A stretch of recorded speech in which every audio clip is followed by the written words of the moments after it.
Hello everyone, welcome to Geography by Dr. Gajan Singh. So in this new series, we are going to start the NCERTs from the very basic, from the very zero level, from the class 6, chapter 1 के आज कुछ मैं यहाँ पे question लूंगा। तो देखते हैं कितने लोग आप कर पाते हो भैया ना। तो एनसीईआरटीज को भी साथ साथ में बेसिक्स टू ब्रिलियंट लेवल पे ले जाना हमारा लक्ष्य रहता है। तो शुरुआत से ही शुरुआत करते हैं, है ना। तो चलिए देखो, पहला सवाल यहाँ पर है वो, this is the chapter number 1, that is earth in the solar system. So NCERT series में मैं यहाँ पर छठी से 12वीं पूरी, चाहे आप PGT, assistant professor, UGC net किसी भी एग्जाम की तैयारी करें, तो आपको बिल्कुल पहले 6 से 12 एनसीईआरटी पूरी करनी है। तो एनसीईआरटी सीरीज भी मैं चैप्टर वाइज यहाँ पर चला रहा हूँ। तो देखो, पहला सवाल यहाँ पर है, watching this night sky you may notice which of the following aspect, कि रात्रि में आसमान को देखते समय आप कौन-कौन से पहलुओं को देख सकते हो भई? कौन-कौन से पहलू है उसको आप लोग देख सकते हैं, ऑब्ज़र्व कर सकते हैं। तो क्या हम कॉन्स्टेलेशंस को ऑब्ज़र्व कर सकते हैं? Yes, we can observe the constellation because जो जैसे सप्तऋषि मंडल आपने सुना होगा, वो क्या तारा मंडल है, उसको हम देख सकते हैं, 7 तारों का समूह। उसके आगे आपको एक पोल स्टार भी नज़र आता है, ध्रुव तारा, येस और नो? ठीक है? बिल्कुल। उसके अलावा उर्सा मेजर बिग बियर, क्या इसको, yes, Ursa Major big bear, these इसको भी हम ऑब्ज़र्व कर सकते हैं। This is also one of the constellation. क्षुद्र ग्रहों को हम ऑब्जर्व नहीं कर सकते, व्हाई? बिकॉज़ क्षुद्र ग्रह हमसे काफ़ी दूर हैं, they are found between the orbit of Mars and Jupiter. And galaxy जो आकाशगंगा है, उसको भी हम देख सकते हैं। The accumulation agglomeration of the different star. तो इसमें जो सही जवाब हो जाएगा वो क्या हो जाएगा? Except option 3। आपको 1, 2 एंड 3 4 कहाँ मिल रहा है? ये ऑप्शन सी। तो ये बिल्कुल सही जवाब है आपका, ठीक है? Then further if you proceed, you are teaching your student how they are related to the universe, ठीक है? आप अपने स्टूडेंट को पढ़ा रहे हो कि भाई वो किस तरीके से यूनिवर्स से रिलेटेड है ना? ब्रह्मांड से किस तरीके से वो जुड़े हुए हैं। तो आप ये बताइए उनका क्या क्रोनोलॉजिकल ऑर्डर है? आप इसको अरेंज करना from whole to the part, यानी largest unit to the smallest unit, है ना? क्या-क्या ऑप्शन दे रखा है? अर्थ दे रखा है, सोलर सिस्टम दे रखा है, मिल्की वे दे रखा है और यूनिवर्स दे रखा है, और यूनिवर्स दे रखा है, ठीक है?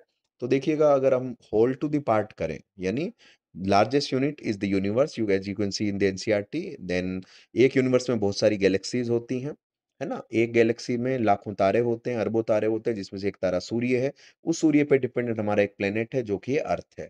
ठीक है? तो इसका ऑर्डर क्या हो जाएगा? Universe is the largest one, उसके बाद मिल्की वे, उसके बाद सोलर सिस्टम, और उस सोलर सिस्टम के 8 ग्रहों में से एक ग्रह है हमारा अर्थ। उस ग्रह में एक ग्रह पर हम एक देश में बैठे हुए हम लोग इस क्लास को देख रहे हैं। ठीक है?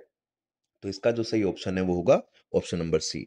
Then I take further question number 3। ये क्या बोलता है भाई? सैटेलाइट के बारे में हमारी अंडरस्टैंडिंग यहाँ पर चेक करनी है आपने। A satellite is a celestial body that move around the planets in the same way as the planets move around the sun. भाई जिस तरीके से सैटेलाइट अर्थ के चारों तरफ घूमता है, प्लैनेट्स के चारों तरफ, जिस तरीके से हमारी अर्थ सूर्य के, द सेम वे जैसे हमारा चंद्रमा है, वो हमारी तरफ क्या कर रहा है? मूव कर रहा है। 27 टेक अराउंड 27 डेज, 27 दिन लगते हैं चंद्रमा को। Then pole star keep changing its position in the night sky in the north. ध्रुव तारा उत्तर दिशा में आकाश में अपनी स्थिति बदलता है। No, it is thoroughly wrong. Why? Because pole star never change its direction, so it will be incorrect. Pole star हमेशा नॉर्थ में रहता है, तभी तो रिलायबल है, तभी तो हम इसे उत्तर दिशा का पता लगाते हैं। तो the right one is the option number A. Okay. Then question number 4 देखिए, which of the following are correct? Jupiter and Uranus have rings around them. Rings आपने सुना है? जैसे रिंग्स की खोज की थी सबसे पहले सैटर्न, शनि के चारों तरफ जो रिंग्स हैं, है ना? गैलीलियो ने उनकी खोज की थी, आपको पता है। उसके अलावा भी जुपिटर एंड यूरेनस, हमारी एनसीईआरटी बोलती है कि जुपिटर और यूरेनस के चारों तरफ भी याद रखना रिंग्स पाए जाते हैं। So it is very much correct. उसके बाद the option number 2, planets have their own heat and light. Thoroughly incorrect because planet, it has been taken from the word planetia. Planet का कोई भी ग्रह हो, उसका खुद का हीट इंजन नहीं होता। सारे प्लैनेट अपनी ऊष्मागत आवश्यकताओं के लिए सूर्य पे डिपेंड है। तो ये भाई गलत हो गया। तो option 1 is the correct one. एक क्वेश्चन और लेता हूँ चैप्टर 1 से, then you will be waiting for my next video. Okay. 5वां क्वेश्चन ले लेते हैं।